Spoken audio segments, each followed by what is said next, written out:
What is up, Moto heads? Hey, I hope you are enjoying the start of this riding season. I know a lot, if you're like me, you're probably comparing bikes, figuring out which one you're going to use for this bike season. So, look, I've had the opportunity to enjoy the Suzuki GSX-8R and the Aprilia RS660 for about 6 months now. Haven't got a chance to ride too much this winter because it was a rough winter, but I've got enough seat time here to tell you which one is my favorite. Stay tuned, y'all. I do have a favorite.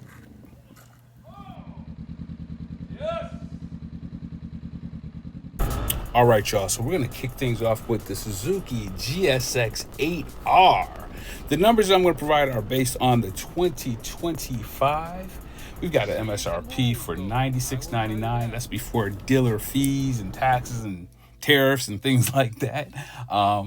This bike has a 270 degree crank parallel twin, making about 82 horsepower and 58 pound-feet of torque. So the bike has a ton of grunt for low end. Also, you get a TFT display, electronic throttle control. You get rider modes with traction control as well, bi-directional quick shifter, and there's an easy start system as well as low power RPM assist. If you're looking for an all-around street sport bike that's going to be comfortable, that's going to be a do-it-all bike, the GSX-8R is a great option. You can customize this bike, tons of mods available for it.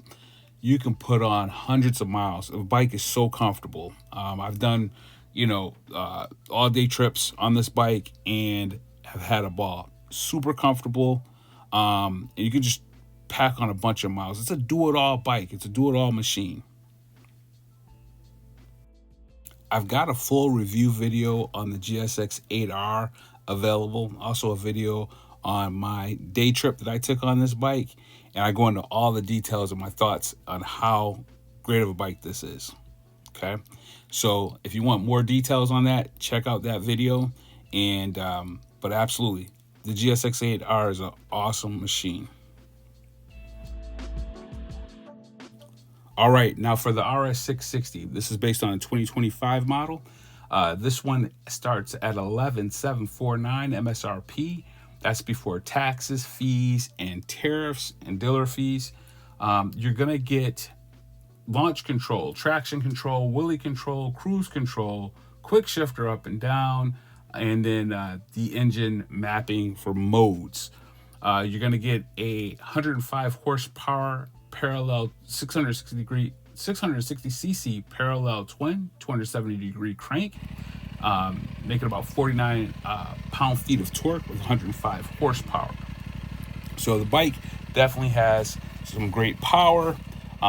This one is a lot more hard edge than the 8R. You're also it's not as comfortable either. So if your comfort is your number one thing, the RS660, it's comfortable for this type of harder edge street sport bike, but it's not as comfortable as the 8R. All right. So there is about a $2,000 price difference between these bikes. And guess what? You notice it. Okay. There's some differences as far as, I would say, the shifting and the inputs are more refined on the RS660. Generally, how I ride the two bikes is I'll take out the RS660 first, and I know already that that's going to be a situation where it's going to be a little bit more hard-edged, and I have my time on the RS660, and I love it. And then I come back and ride the 8R. And the 8R, when I get on that bike, I feel so relaxed, or it's kind of like one of those things where it's like, oh, this is nice. It's not as hard edged, and I think that can be good and bad. Coming off the RS660, there's something about that bike that's just exciting and it pushes you to go faster. On the 8R, that bike is a bike that I want to take it on longer trips.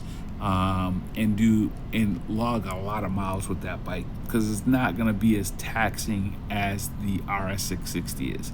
Not to say that the RS660 is uncomfortable or anything like that for what it is, but the 8R is much more comfortable. The bike that pulls my heartstrings, though, is the RS660. When I ride the RS660, I'm pumped, I'm excited. I love the sound of that bike. I love the inputs of the bike. The riding position on it for me is not that big of a deal. It's not horrible. It's not as comfortable as the 8R, but it's something about the RS660 that sings to my heart. Okay. So if I had to pick, well, picking between both of them, I'm going to choose the RS660. And a lot of that is because it's just a bike that it's sportier, and that's what I'm looking for. The 8R, though, is if you are looking for a bike that you can log a ton of miles in, it's going to be super reliable. It's a Suzuki for all means, right? That bike is going to be a bike that you can just get up and go. You don't have to think about it. You don't have to worry about necessarily taking a long trip and be like, oh, I hope I can get back. All right. If you have the 8R, you have a hell of a bike. I cannot stress that enough. But I'm going to tell you why I chose the RS660 as my favorite. One, the induction sound is absolutely intoxicating.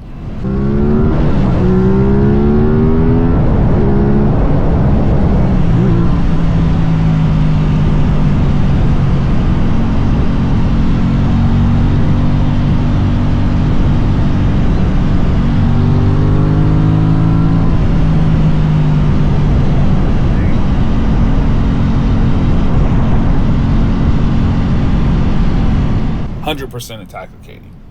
The handling on the RS660, super intuitive. It's damn near telepathic. Okay, small inputs, the bike knows exactly where to go. Great power delivery, right?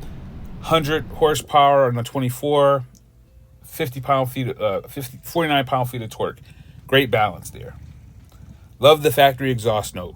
Definitely better than the 8R out of the box, right from the factory. Okay, styling to me, I love the styling on the RS660. She got that look back, right? She definitely has that look back. So styling is 100% my favorite.